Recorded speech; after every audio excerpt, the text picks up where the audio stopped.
Šajā un nākamajā lekcijā mēs runāsim par tehnoloģijām, ceturto industriālo revolūciju un mākslīgo intelektu. Pēdējo gadu laikā ir notikusi milzīga sociāla pārmaiņa, ko sauc par ceturto industriālo revolūciju.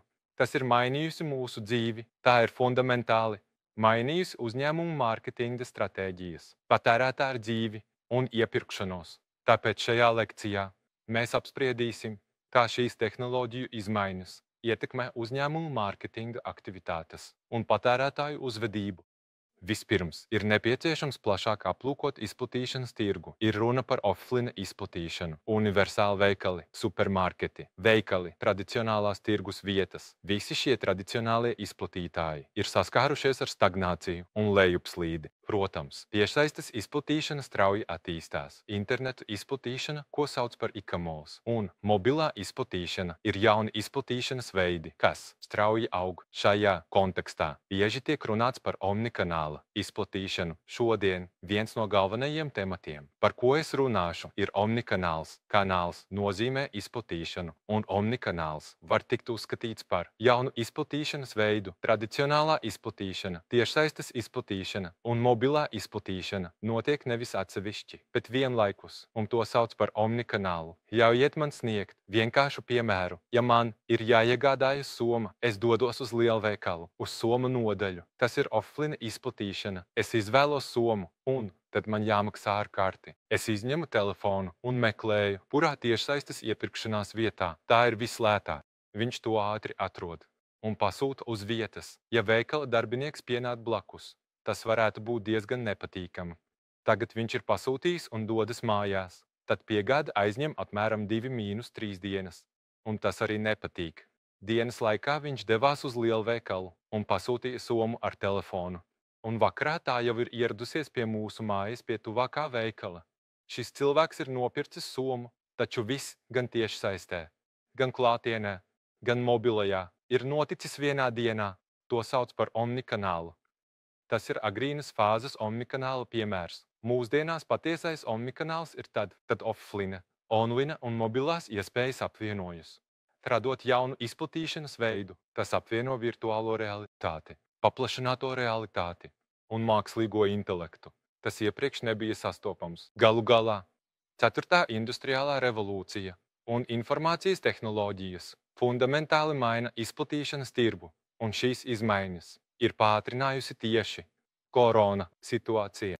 Bez kontakta, untakts, patēriņš un untakts iepirkšanās izplatīšanās pēdējā laikā ir kļuvusi par vēl vienu lielu tendenci izplatīšanas tirgū. Vēl vienā aspektā varam saskatīt lielu tendenci, proti videi draudzīgus veselības un labklājības jautājumus. Mūsu uzņēmums Atomi šobrīd aktīvi veicina ESG vadību, iekļaujot videi draudzīgus risinājumus savā biznesā, piemēram, izmantojot videi draudzīgus papīra produktus, nevis plastmasu, vai īstenojot Blue Marine projektu. Mums ir arī piemērs no Atomi, ko sauc par Linus projektu. Francijā ir slavens piena produktu uzņēmums Danone, kas, protams, iegādājas daudz piena kā izejvielu, tomēr šīs govis izdalot gāzes rada milzīgu metāna emisiju.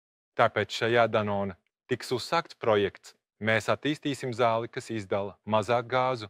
Amara ir zāle. Kad mēs barojām piena govis ar selekcionētu amara zāli, izrādījās, ka piens, ko ražo govis, kas ēd šo zāli, satur daudz vairāk omega-3 sastāvdaļu. Tas uzlaboja produkta kvalitāti. Izšķiroši. Šie dzīvnieki, kas ēda šo zāli, izdala mazāk metānu gāzes. Tādējādi tie ir ievērojami veicinājuši Eiropas gaisa tīrību. To izmantosim mārketingā, publicēsim pilna lapas reklāmu avīzē. Tas iegūs labu atsaucību un Eiropas patērētāji daudz pirks Danone produktus, tādējādi palielinot pārdošanas apjomus. Tas ir ļoti interesants piemērs. Klienti arī mainās, patērētāji mainās. Pirmkārt, mēs varam redzēt demogrāfiskās struktūras izmaiņas, pieaug viens personu mājsaimniecību skaits. Aptuveni trešdaļa ir 1 vai 2 cilvēku mājsaimniecības, un tādēļ arī iepirkšanās paradumi mainās. Vēl viens aspekts ir jauno klientu grupu parādīšanās, aktīvie seniori. Jolo paudze, tie, kas iepērkas tieši no ārzemēm. Vai esat dzirdējuši šos terminus? Aktīvie seniori, cilvēki vecumā no 50, 60 un 70 gadiem tagad ir aktīvāki patērētāji. Tas meklē savu dzīvi un kļūst par aktīviem patērētājiem atšķirībā no pagātnes. Jolo, tu dzīvo tikai vienu reizi. Tas nozīmē, ka dzīve ir tikai viena. Nepieciešams pievilkt jostu, bet tas nav viss. Dzīvosim priecīgi. Šādas vērtības izplatās, iegāda no ārzemēm. Tagad izplatīšanas joma pārsniedz laiku un telpu. Jūs varat doties uz Ameriku, Franciju, Japānu vai Ķīnu. Ir pieejams internets un vietālruņi. Šīs tehnoloģijas dēļ ir iespējams meklēt un iegādāties vēlamos produktus visā pasaulē. Un tieši šādi starptautiskie pirkumi kļūst par jaunu tendenci. Mūsdienu patērētājiem, īpaši jaunajai paudzei, ir izplatījusies darba un brīvā laika apvienošana, meklējot izklaidi un prieku. Tādēļ šīs tendences izpaužas kā patēriņa, polarizācija vai divkārša patēriņa uzvedība. Pat ja ienākumi nav lieli, cilvēki krāj naudu, lai iegādātos somas vai pulksteņus, kas agrāk tika uzskatīti par greznību. Tagad tas vairs nav greznība. Šī ir ļoti svarīga patēriņa uzvedība. Tas var sniegt dzīvot spēju viņu ikdienai. Pozitīvi to var saukt par vērtību patēriņu, bet nedaudz negatīvāk par divkāršu patēriņu. Šīs tendences var uzskatīt par jaunu virzienu. Jūs vairs nevarat dzīvot bez interneta. Tagad tiešsaistes izplatīšana ir kļuvusi par izplatīšanas sinonīmu. Agrāk bija atšķirības starp produktiem. Tas bija pieejami tiešsaistē un offline, bet tagad visi izplatīšanas kanāli un produkti ir digitalizēti. Tagad interneta uzņēmumi ir kļuvuši par jauniem izplatīšanas spēkiem, nevis tradicionālie izplatītāji. Jautājums ir, kurš ir lielākais izplatīšanas uzņēmums mūsu valstī? Kurš nāk prātā? Ja skatāmies tikai uz darījumu apjomu, tad tas noteikti ir Naver. Un kas tad ir otrais? Mēs runājam par Coupang, kas atrodas zem tradicionālajiem lielajiem izplatītājiem. Virs tiem ir uzņēmumi, kas sākuši darboties internetā, un tagad ir līderi. Notika izšķirošs notikums, ka Coupang tieši ASV veica savu akciju kotēšanu, sasniedzot tirgus kapitalizāciju, kas pārsniedz 100 triljonus. Tāpat ir arī piegādes kultūras izplatība.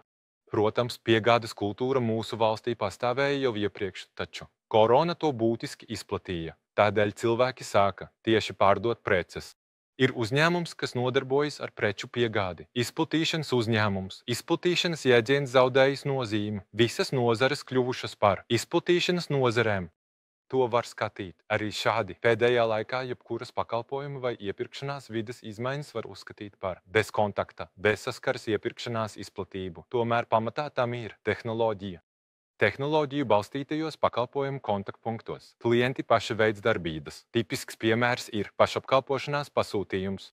Veikalos bezpersonīgas kases, lidostās bezpersonības biļešu izsniegšanas iekārtas. Mainījies tikai 2–3 gadu laikā.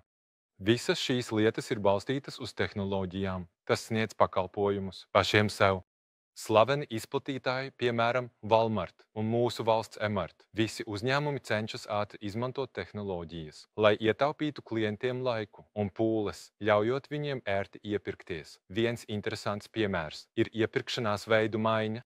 Vai esat dzirdējuši par terminu live commerce, to sauc arī par labang? Šī tehnoloģija, kas balstās uz internetu vai apraidi, ļauj patērētājiem tieši sazināties un veikt pirkumus reālajā laikā, izmantojot čatu vai sarunu. Live commerce kļūst arvien populārāks. Cik es zinu, uzņēmums Atomi arī pielāgoja šīm izplatīšanas tirgus tendencēm un nesen ir uzsācis jaunus live commerce saturus. Es katru gadu rakstu rakstus. Žurnālā Der, ko izdod Domve Ilbo. Rakstot, es pievienoju šādu virsrakstu. Sākas jauna izplatīšana superpievienotajā sabiedrībā. Mūsdienu sabiedrība ir tieši superpievienotā sabiedrība. Tas ir hiperpievienotais sociālais tīkls. Tas ir savienots cilvēki un cilvēki, cilvēki un mašīnas, mašīnas un mašīnas. Viss ir savienots. Šī neredzamā tīklošana, kas veido savienoto sabiedrību, saukta par savienojamību, būtiski maina šo sabiedrību. Šajā nozīmē es vēlētos īsi iepazīstināt ar Choi Gang-geonu. Īpašuma beigas tagad. Īpašuma laikmets ir beidzies, un nāk savienojumu laikmets. Tiek uzsvērts šāds saturs. Agrāk es nopirku kaut ko sev un novietoju to mājās un izmantoju to tikai es viens. Tagad, kad visas sabiedrības ir savienotas, nav nepieciešams īpaši iegādāties, bet gan var aizņemties vai dalīties, un informācija starp cilvēkiem tiek apmainīta, veidojot savienotu sabiedrību, kas virza šo sabiedrību uz priekšu. Domāju, ka šis ir labi izteikts šī laikmeta grāmatas saturs. Tāpēc es pēc tam uzrakstīju rakstu šajā žurnālā deve. Omnikanāla pasaule, mūsdienu patērētājs, vairs nav tāds pats kā vakar. Jauni iepirkšanās ieradumi ir redzami, proti tie ir saistīti ar strauju tiešsaistes darījumu pieaugumu. Jūs zināt, kas ir melnais piekdiena? Šajā dienā mazumtirgotāji un ražotāji rīko milzīgas atlaides. Agrāk cilvēki piekdienas rītā no agra rīta pulcējās un stāvēja rindās. Tomēr pēdējos gados šādas ainas vairs nav redzamas, jo mobilie telefoni un internets ļauj ērti iepirkties. Melnais piekdienas pārdošanas apjoms ir kļuvis par lielu tēmu. 2015. gadā ASV melnā piekdienā vienā dienā tika pārdot aptuveni 12,1 miljardus dolāru, un tiešsaistes pārdošana sāka strauji pieaugt. Līdzīgas parādības ir novērojamas arī Ķīnā. Vai esat dzirdējuši par dubultā 11.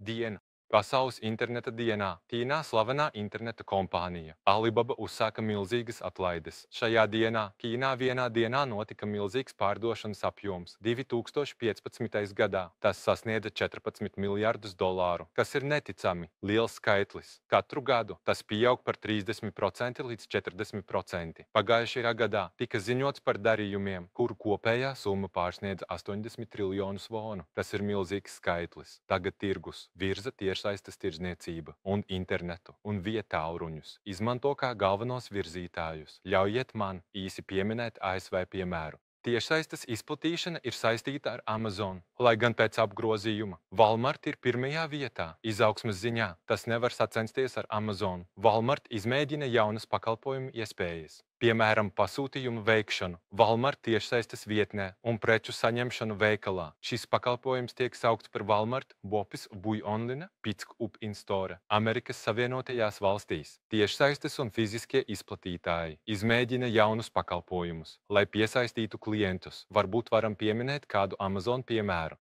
Es gribu iepazīstināt ar pakalpojumu, ko sauc par Prime Wardrobe. Kas tas ir par pakalpojumu? Kad vēlies iegādāties apģērbu vai apavus, un esi neizlēmīgs vai pirkt vai nepirkt, tad nevajag domāt, pasūti noteikti. Kad tu pasūti, viņi nosūta arī tukšu kasti atgriešanai. Tu vari izmēģināt mājās, un, ja kaut kas tev patīk, tu to paturi, un par to tikai jāmaksā. Ja kaut kas nepatīk, mēs to bez maksas savāksim. Jūs varat pasūtīt līdz 15 apģērbu vai apavu vienībām pēc savas izvēles. Maksājums neizdodas, nav nepieciešams par to uztraukties, un maksājums tiek veikts, kad saņemat preces mājās. Tas ir tieši Prima vārdu skapju pakalpojums. Šis pakalpojums bija ļoti populārs. Viss ir balstīts uz tehnoloģijām. 4. industriālā revolūcija un informācijas tehnoloģiju attīstība rada tirgus vides izmaiņas. Tas sola daudz pārmaiņu arī atomu uzņēmējdarbības veidā. Esmu dzirdējis, ka atomi jau aktīvi izmēģina jaunas pārdošanas metodes. Tādēļ mums ir nepieciešama dziļa izpratne un analīze par nesen mainīgo izplatīšanas vidi un patērētāju izmaiņām. Es domāju, ka jums vajadzētu padomāt par ēterma biznesa modeli. Šodien mēs kopumā runājām par 4. industriālo revolūciju un tiešsaistes izplatīšanu, bet nākamajā lekcijā mēs apspriedīsim izplatīšanu un virtuālo realitāti, daloties ar jauniem stāstiem. Šī lekcija ir beigusies. Paldies par jūsu darbu. Tiksimies nākamajā lekcijā. MTC.